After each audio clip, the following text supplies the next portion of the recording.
हमारे पास आओ, कहो डिबेट करनी है, आओ बिठाओ जरा, हमें पता चले तुम्हें कि तुम कितने पानी में हो और हम कितने पानी, पता चल जाएगा। कहते साहब ये थोड़े से वक्त में जाना और आना अकल इसको नहीं मानती। अच्छा मुझे बताइए, लोगों की अरवा को कौन कब्ज करता है? रूहों को बाबा से बुलंद कर मलकुल मौत करते। एरोप्लेन जा रहा है, 500 अफराद सवार हैं, क्रैश कर गया, 500 अफराद मर गए। उन सब की रूह को किसने कब्ज किया? उस वक्त जब उधर 500 अफराद की रूह को मलकुल मौत ने कब्ज किया, तो क्या दुनिया में किसी और जगह मौत नहीं हो रही होगी? कोई और नहीं मरा होगा?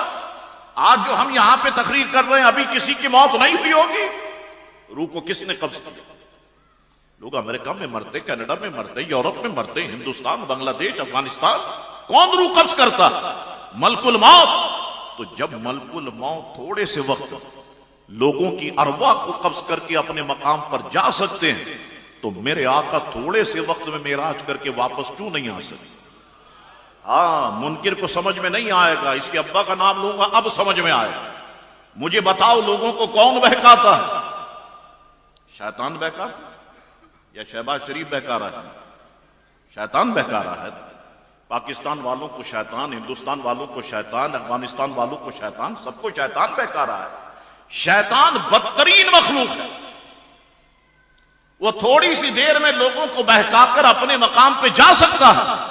तो मेरे सरकार अफजल तरीन मखलूक है, तो मेरे सरकार थोड़े से वक्त में मेराज करके वापस क्यों नहीं आ सकते? अल्लाहु अकबर।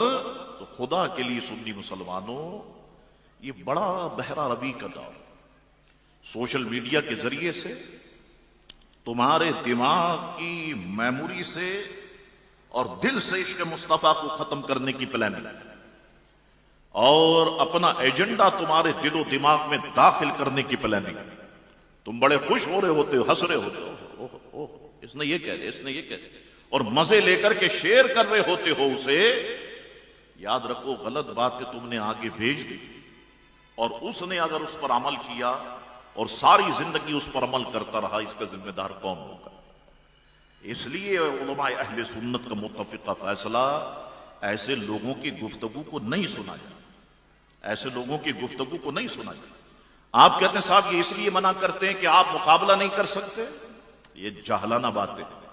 हमारी सारी जिंदगी गुजरी ही पढ़ने पढ़ाने में, पढ़ने पढ़ाने में गुजरी है। अब करते क्या है, यूट्यूब चैनल बना ली, एक कमरे में 10-15 कुर्सियां लगा दी और दरवाजे की कुंडी लगा दी। अब अहले सुन्नत पे एतराज करो। अच्छा आप देखें, चारों तरफ से हमले हो रहे हैं, तो अहले सुन्नत वल जमात पे हमले हो रहे। हम सुन्नियों और हमारी बेहिसी का आलम यह है कि हमें पढ़ने का जरा भी शौक नहीं, हमें किसी आलिम दीन से कोई मसला पूछने का जरा भी शौक नहीं। यानी हम तबाह हो रहे हैं और हमें पता भी नहीं चल रहा कि हम क्यों तबाह हो रहे हैं। तो साहब वो यूट्यूब चैनल बनाए, 10-15 कुर्सियां लगाई, दरवाजे की चटकी लगाई, चटकनी। अब बोलो कौन पूछने वाला है? बाबा दरवाजे की कुंडी खोलो, बाहर आओ, मैदान में आओ, जिस तरह हम जलसे करते हैं ऐसा जलसा करके बताओ। बैठो रोड पर कुर्सी लगा कर, अभी दूध का दूध और पानी का पानी हो जाएगा। अवाम इतने जूते मारेगी कि तुम जो ये दावा करते हो ना कि हमारे 30 लाख जो है वो व्यूअर्स है, और तू मरेगा जनाजे में 5 आदमी भी नहीं हो, जनाजा पढ़ाने वाला भी तुझे नहीं मिलेगा। और सुन्नियों के जनाजे, मेरे शहर कराची ने सुन्नियों के जनाजे देखे हैं, अल्हम्दुलिल्लाह सुन्नियों के जनाजे इसी शान से होते रहे। और ये चुप छुपा करके जनाजा हो जाएगा, तदफीन हो जाएगी, मर गया मरदूद, फातिया न दुरूद। लेकिन अल्हम्दुलिल्लाह सुन्नियों के जनाजे इसी तरह शान और शौकत से होते रहेंगे। अल्लाह ने खुदा की कसम सुन्नियों को बड़ी नेमतों से नवाजा।